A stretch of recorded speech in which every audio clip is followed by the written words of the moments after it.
A rainha de Oude, falecida na França em 1858.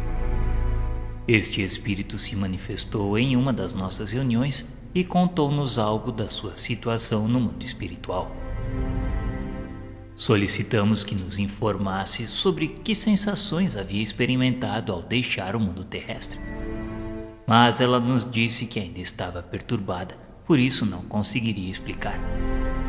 Tinha saudades da vida. Seu desejo era que seu corpo se levantasse do túmulo. Pensava ela que este era o único jeito de aliviar a dor que estava sentindo. Lamentava a situação de ter sido sepultada entre os cristãos, pois pensava que a terra indiana menos lhe pesaria sobre o corpo. E ainda, as honras fúnebres não havia sido grande coisa, pois era a rainha e nem todos se curvavam diante dela. Nesse instante da narrativa, ela pediu para que não a forçássemos a falar, pois não queria revelar sua situação atual, já que fora rainha quando encarnada e agora sofria padecimentos de uma pessoa comum. Dissemos que nós respeitávamos a sua hierarquia e o nosso único propósito era de nos instruir. Ela aqueceu e nós continuamos a conversa. Revelou-nos que seu sangue imperial não poderia misturar-se com o do povo, por isso acreditava que seu filho recuperaria de futuro o seu império. Ela era oriunda do mais nobre dos sangues da Índia e havia nascido em Delhi. O que mais nos surpreendia neste pobre espírito era de que ainda se julgava a rainha. Exigia que lhe fossem enviadas escravas para lhe servir, pois, como havia vivido nos esplendores do luxo e honrarias quando encarnada, ainda se julgava portadora desse benefício. Mas confessou-nos algo cabisbaixa. Parecia que ninguém dava-lhe o valor que merecia. Ninguém se preocupava com ela, mas afirmava que continuava sendo a mesma.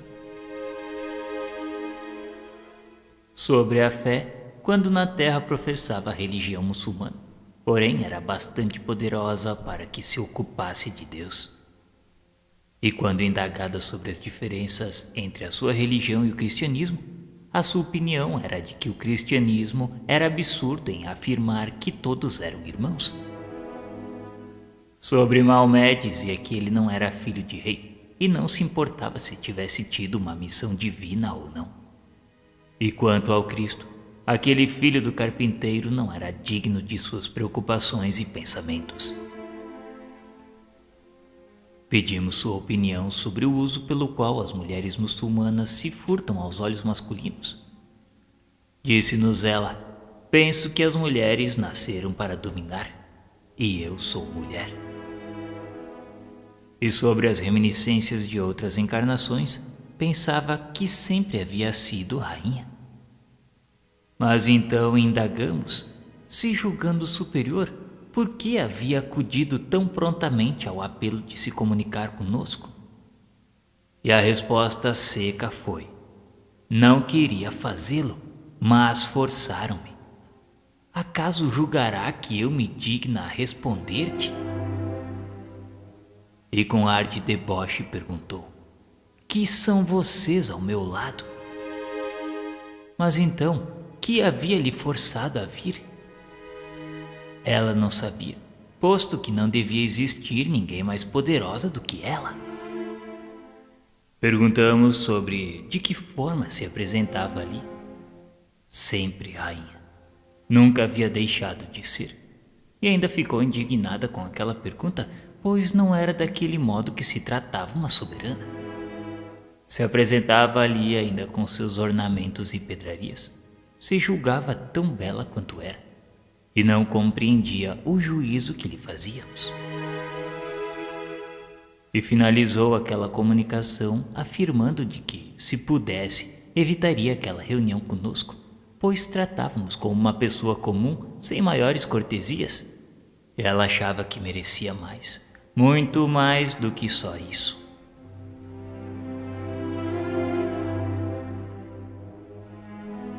Ao terminar esta comunicação, o Espírito São Luís pediu para que deixássemos aquela pobre perturbada, que tivéssemos compaixão da sua cegueira e talvez aquilo serviria para nós como um exemplo. Segundo ele, não sabíamos quanto padecia o seu orgulho. Nota: evocando esta grandeza decaída ao túmulo, não esperávamos respostas de grande alcance, dado o gênero da educação feminina nesse país. Julgávamos, porém, encontrar nesse espírito, não diremos filosofia, mas pelo menos uma noção mais aproximada da realidade e ideias mais sensatas relativamente a vaidades e grandezas terrenas. Mas, longe disso, vimos que o espírito conservava todos os preconceitos terrestres na plenitude da sua força, que o orgulho nada perdeu das suas ilusões, que lutava contra a própria fraqueza e, finalmente, que muito devia sofrer pela sua impotência.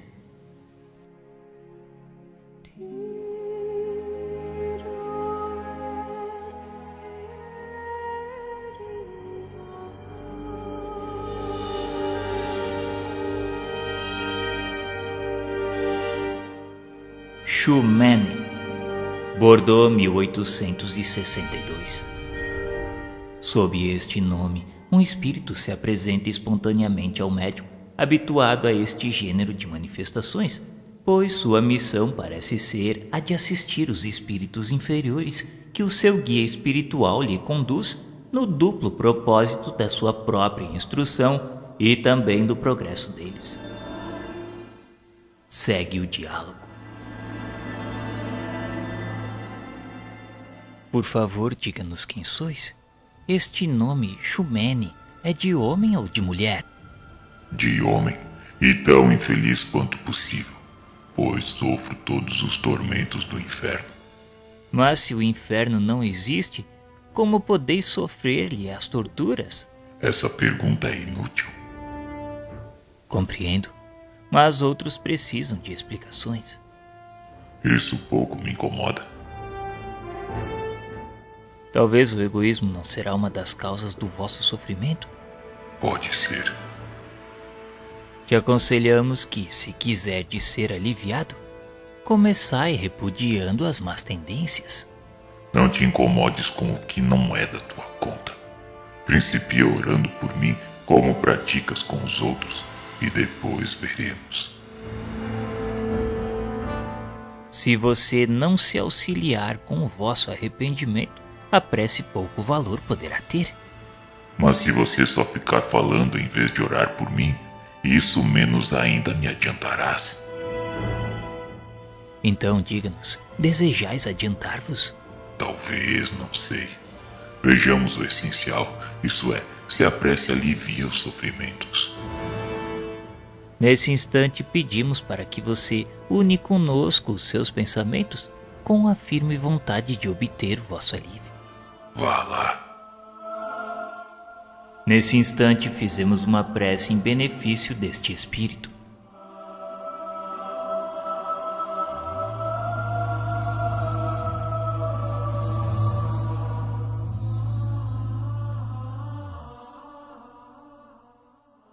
E agora, depois da prece, você está satisfeito?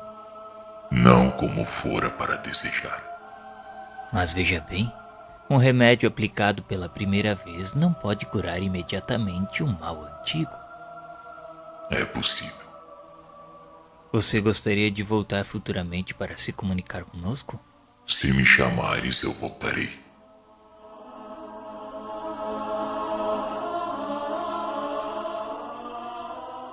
Instruções do Guia do Médium. Filho, terás muito trabalho com este espírito endurecido, mas o maior mérito não advém de salvar os não perdidos. Coragem e perseverança, e triunfarás afinal. Não há culpados que se não possam regenerar por meio da persuasão e do exemplo, visto como os espíritos, por mais perversos, acabam por corrigir-se com o tempo. O fato de muitas vezes ser impossível regenerá-los prontamente não importa na inutilidade de tais esforços. Mesmo a contragosto, as ideias sugeridas a tais espíritos fazem-nos refletir. São como sementes que cedo ou tarde tivessem de frutificar. Não se arrebenta a pedra com a primeira marretada. Isto que te digo pode aplicar-se também aos encarnados, e tu deves compreender a razão por que o Espiritismo não faz imediatamente homens perfeitos, mesmo entre os adeptos mais crentes. A crença é o primeiro passo, vindo em seguida a fé e a transformação ao seu turno. Mas, além disso, forçoso é que muitos venham revigorar-se no mundo espiritual. Entre os espíritos endurecidos não há só perversos e maus. Grande é o número dos que, sem fazer o mal, estacionam por orgulho, indiferença ou apatia. Estes nem por isso são menos infelizes, pois tanto mais os aflige a inércia, quanto mais se veem privados das mundanas compensações. Intolerável, por certo, se lhes torna a perspectiva do infinito. Porém, eles não têm nem a força nem a vontade para romper com essa situação.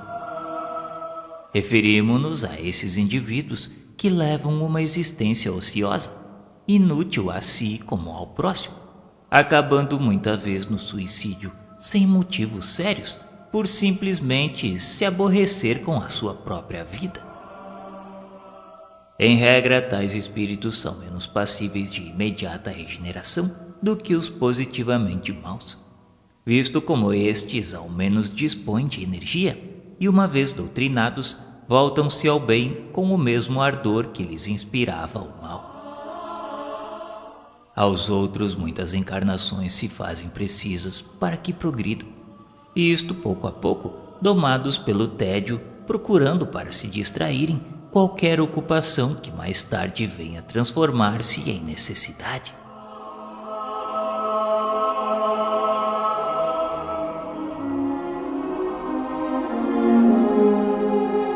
Capítulo 8 – Expiações terrestres. Marcel, o menino do número 4. Havia num hospital de província um menino de 8 a 10 anos, cujo estado era difícil precisar. Designavam-no pelo número 4.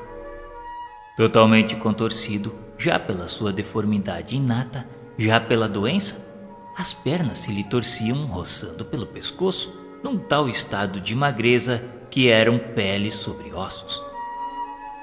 O corpo, uma chaga, os sofrimentos eram atrozes. Era oriundo de uma família israelita.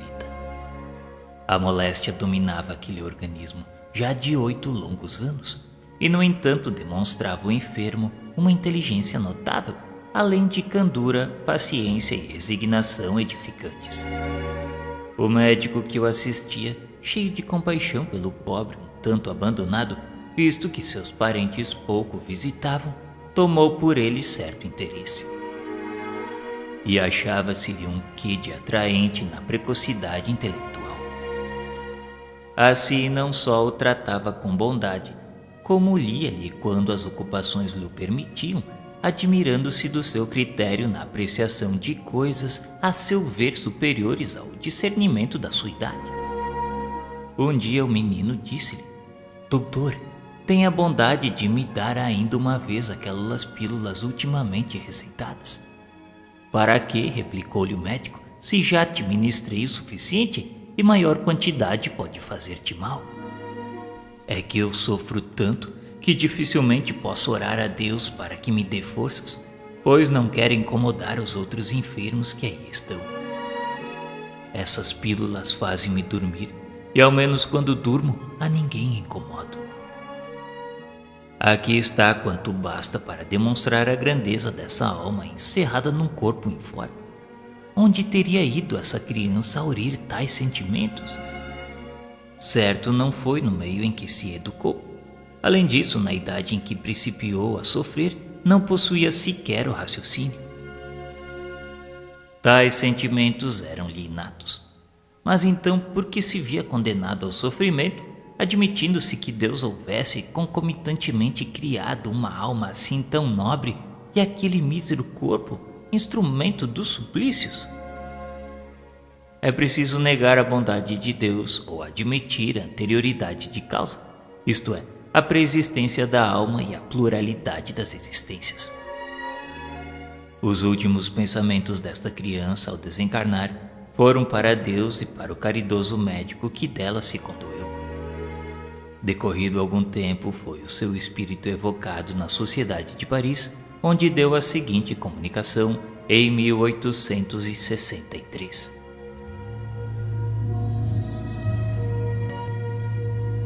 A vosso chamado vim fazer que a minha voz se estenda para além deste círculo, tocando todos os corações. Oxalá seu eco se faça ouvir na solidão, lembrando-lhes que as agonias da terra têm por premissas as alegrias do céu, que o martírio não é mais do que a casca de um fruto deleitável, dando coragem e resignação.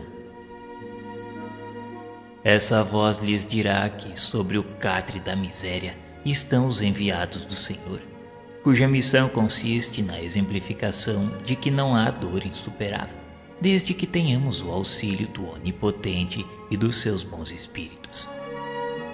Essa voz lhes fará ouvir lamentações de mistura com preces, para que lhes compreendam a harmonia piedosa, bem diferente da de coros de lamentações mescladas com blasfêmias.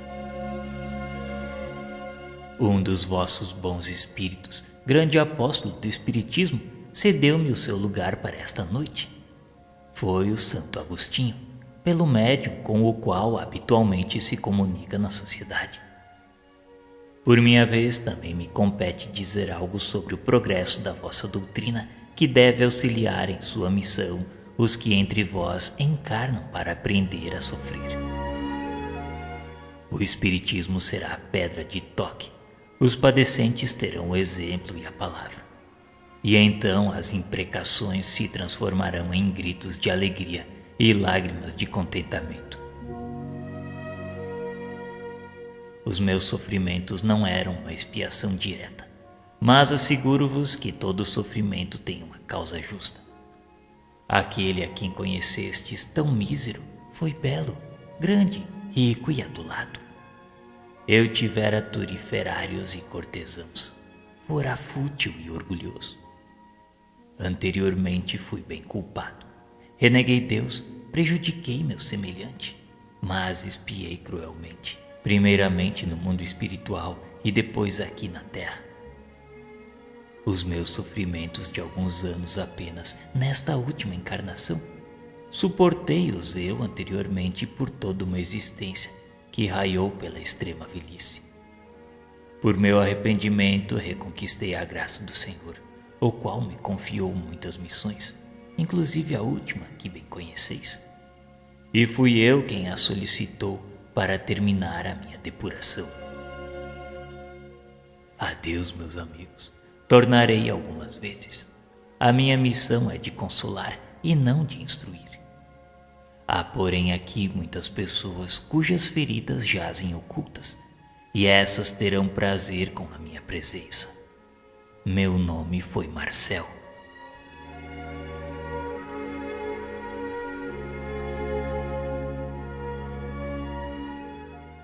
Instruções do Guia do Médium. Pobrezinho sofredor, definhado, ulceroso e disforme. Nesse asilo de misérias e lágrimas, quantos gemidos exalados! E como era resignado, e como a sua alma lobrigava já então o termo dos sofrimentos, apesar da tenridade. No além-túmulo pressentia a recompensa de tantos gemidos abafados, e esperava. E como orava também por aqueles que não tinham resignação no sofrimento, pelos que trocavam preces por blasfêmias. Foi-lhe lenta a agonia, mas terrível não lhe foi a hora do trespasse. Certos membros convulsos contorciam-se, oferecendo aos assistentes o espetáculo de um corpo disforme a revoltar-se contra a sorte, nessa lei da carne que a todo custo quer viver. Mas um anjo bom lhe pairava sobre o leito mortuário e cicatrizava-lhe o coração.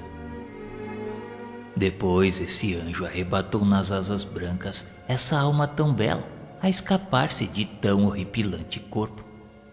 E foram estas as palavras pronunciadas: Glória a vós, Senhor meu Deus. E a alma subiu ao Todo-Poderoso feliz e exclamou: Eis-me aqui, Senhor. Deste-me por missão exemplificar o sofrimento. Terei suportado dignamente a provação? Hoje o espírito da pobre criança avulta paira no espaço, vai do fraco ao humilde e a todos diz: esperança e coragem. Livre de todas as impurezas da matéria, ele aí está junto de vós a falar-vos, a dizer-vos, não mais com essa voz fraca e lastimosa, porém agora com a voz mais firme. Todos os que me observaram que a criança não murmurava, auriram nesse exemplo a calma para os seus males e seus corações se tonificaram na suave confiança em Deus, que outro não era o fim da minha curta passagem pela terra.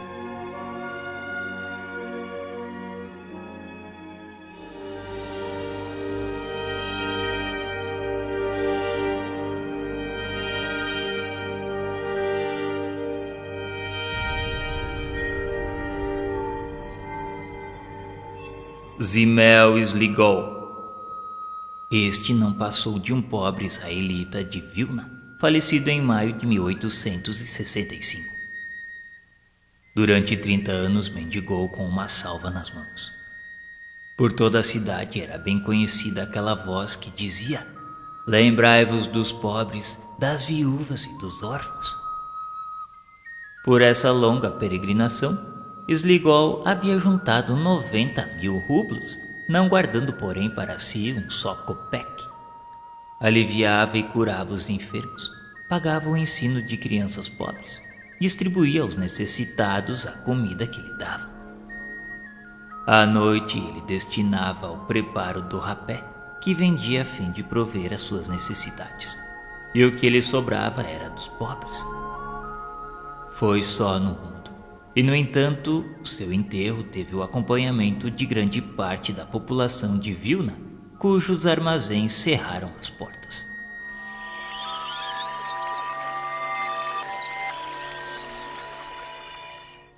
Sociedade de Paris, 15 de junho de 1865.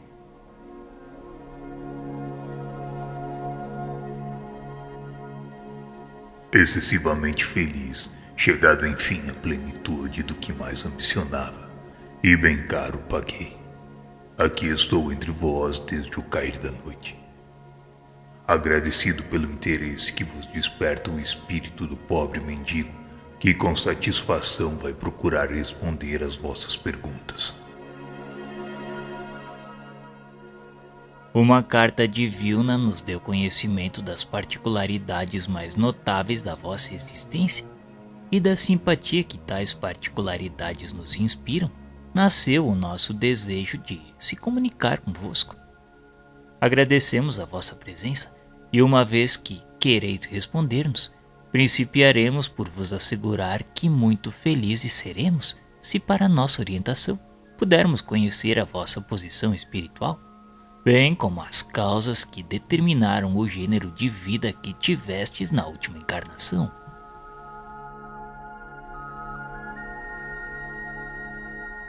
Em primeiro lugar, concedei ao meu espírito cônscio da sua verdadeira posição o favor de vos transmitir a sua opinião com respeito a um pensamento que vos ocorreu quanto à minha personalidade. E reclamo previamente os vossos conselhos para o caso de ser falsa essa minha opinião. Parece-vos singular que as manifestações públicas tomassem tanto vulto para homenagear a memória do homem insignificante que soube por seu espírito caridoso atrair tal simpatia. Não me refiro a vós, caro mestre, nem a ti, prezado médium, nem a vós outros verdadeiros e sinceros espíritas. Falo sim para as pessoas indiferentes à crença, pois nisso nada houve de extraordinário. A pressão moral exercida pela prática do bem sobre a humanidade é tal que, por mais materializada que esta seja, inclina-se sempre, venera o bem, a despeito da sua tendência para o mal. Agora, as perguntas que da vossa parte não são ditadas pela curiosidade, mas simplesmente formuladas no intuito de ampliar o ensino. Visto que disponho de liberdade, vou, portanto, dizer-vos o mais laconicamente possível quais as causas determinantes da minha última existência.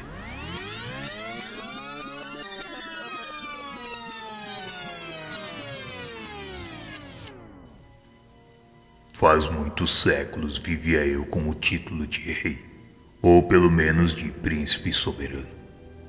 Dentro da esfera do meu poder relativamente limitado, em confronto com os atuais estados, era eu, no entanto, absoluto senhor dos meus vassalos, como dos seus destinos, e governava-os tiranicamente, ou antes, digamos, o próprio termo, como algoz. Dotado de caráter impetuoso, violento, além de avaro e sensual. Podeis avaliar qual deveria ter sido a sorte dos pobres seres sujeitos ao meu domínio. Além de abusar do poder para oprimir o fraco, eu subordinava empregos, trabalhos e dores ao serviço das próprias paixões. Assim impunha uma dízima ao produto da mendicidade, e ninguém poderia acumular sem que eu antecipadamente lhe tomasse uma cota avultada dessas sobras que a piedade humana deixava resvalar para as sacolas da miséria. E mais ainda, a fim de que não decrescesse o número de mendigos entre os meus vassalos, proibia aos infelizes darem aos amigos, parentes e fâmulos necessitados a parte insignificante do que ainda lhes restava. Em uma palavra, fui tudo quanto se pode imaginar de mais cruel em relação ao sofrimento e à miséria alheia. No meio de sofrimentos horrorosos, acabei por perder isso a que chamais vida. Tanto que minha morte era apontada como exemplo aterrador a quantos como eu, posto que em menor escala, tinham o mesmo modo de pensar. Como espírito permaneci na erraticidade durante 350 anos.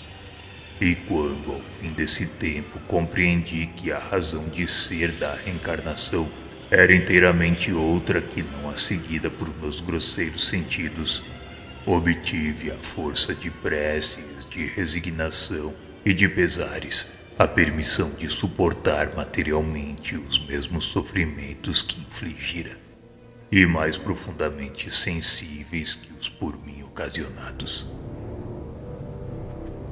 Obtida a permissão, Deus concedeu que por meu livre-arbítrio aumentasse os sofrimentos físicos e morais.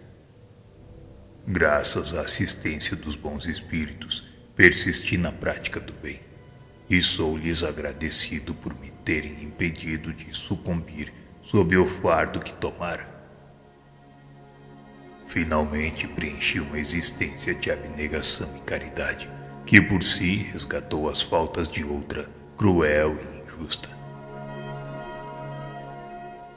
Nascido de pais pobres e cedo orfanado, aprendi a ganhar o pão numa idade em que muitos consideram incapaz o raciocínio.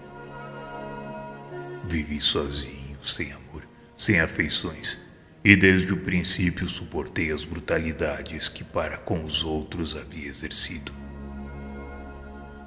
Dizem que as somas por mim esmoladas foram todas destinadas ao alívio dos meus semelhantes.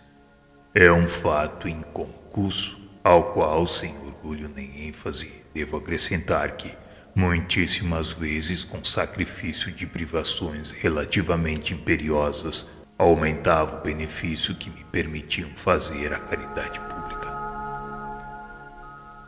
Desencarnei calmamente, confiando no valor da minha reparação, e sou premiado muito mais do que poderiam ter cogitado as minhas secretas aspirações.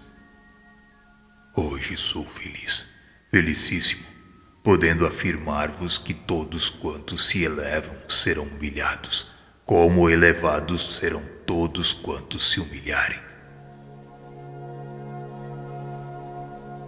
Por favor, tende a bondade de dizer-nos em que consistiu a vossa expiação no mundo espiritual, E quanto tempo durou? A contar da vossa morte até o momento da atenuação por efeito do arrependimento e das boas resoluções.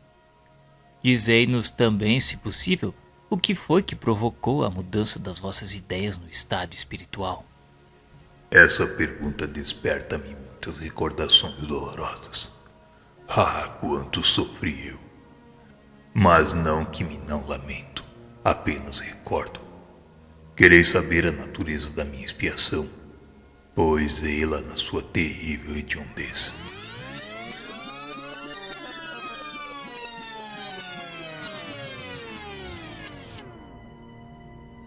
Carrasco que fui de todos os bons sentimentos, fiquei por longo tempo preso pelo perispírito ao corpo em decomposição. Até que esta se completasse, vi-me corroído pelos vermes, o que muito me torturava. E quando me vi liberto das peias que me prendiam a um instrumento do suplício, mais cruel suplício me esperava. Depois do sofrimento físico, o sofrimento moral muito mais longo. Fui colocado em presença de todas as minhas vítimas. Periodicamente constrangido por uma força superior, era eu levado a rever o quadro vivo dos meus crimes. E via física e moralmente todas as dores que a outro fizera sofrer. Ah, meus amigos, que terrível é a visão constante daqueles a quem fizemos mal. Entre vós tendes apenas um fraco exemplo no confronto do acusado com a vítima. Aí tendes, em resumo, o que sofri durante 13,5 séculos, até que Deus, compadecido da minha dor e tocado pelo meu arrependimento, solicitado pelos que me assistiam, permitisse a vida de expiação que conheceis.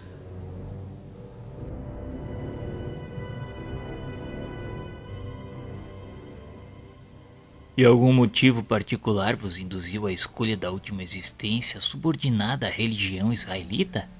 Não escolhi por mim só, mas ouvi o conselho dos meus guias. A religião de Israel era uma pequena humilhação, a mais na minha prova, visto como em certos países a maioria dos encarnados menosprezam os judeus, e principalmente os judeus mendicantes. Na terra, com que idade começastes a vossa obra de expiação? Como vos ocorreu o pensamento de vos desobrigar das resoluções previamente tomadas? E ao exercerdes tão abnegadamente a caridade, teríeis a intuição das causas que a isso vos predispunham? Meus pais eram pobres, porém inteligentes e ávaros. Moço ainda eu fui privado da afeição e carinhos de minha mãe. A perda desta me causou tanto maior e fundo pesar, quanto meu pai, dominado pela avidez de ganhos, me abandonava por completo. Quanto aos meus irmãos, todos mais velhos do que eu, não pareciam aperceber-se das minhas mágoas. Foi um outro judeu quem, movido por sentimentos mais egoístico do que caritativo, me recolheu em sua casa e me ensinou a trabalhar. O que isso lhe custara era largamente compensado pelo meu trabalho, aliás, excedente muitas vezes às minhas forças. Mais tarde, liberto desse jugo, trabalhei por minha conta. Mas em toda parte, no trabalho como no repouso, perseguia-me a saudade de minha mãe. E à medida que avançava em anos, a lembrança desse ser mais fundamente se me gravava na memória, lamentando em demasia a perda do seu amor e do seu zelo. Não tardou fosse eu o único dos meus, pois a morte em breve, dentro de meses, ceifou-me toda a família. Então principiou a manifestar-se-me o modo pelo qual havia de passar o resto da vida. 2 dos meus irmãos deixaram órfãos, e eu, comovido pela recordação do que como órfão sofrera, quis preservar os pobrezinhos de uma juventude igual à minha. Não produzindo meu trabalho suficiente para sustentá-los a todos, comecei a pedir esmola, não para mim, mas para os outros. A Deus não aprazia visse eu o resultado, a consolação dos meus esforços, e assim foi que também os pobrezinhos me deixaram para sempre. Eu bem via o que lhes faltava. Era a mãe. Resolvi, pois, pedir para as viúvas infelizes que, sem poderem trabalhar para si e seus filhinhos, se impunham privações fatais que acabavam por matá-las, legando ao mundo pobres órfãos abandonados e votados aos tormentos que eu mesmo suportara. A esse tempo contava eu 30 anos, e nessa idade, saudável e vigoroso, viram-me pedir para a viúva e para o órfão. Penosos me foram os primeiros passos a suportar mais de um epíteto deprimente, quando, porém, se certificaram de que eu realmente distribuía pelos pobres o que recebia.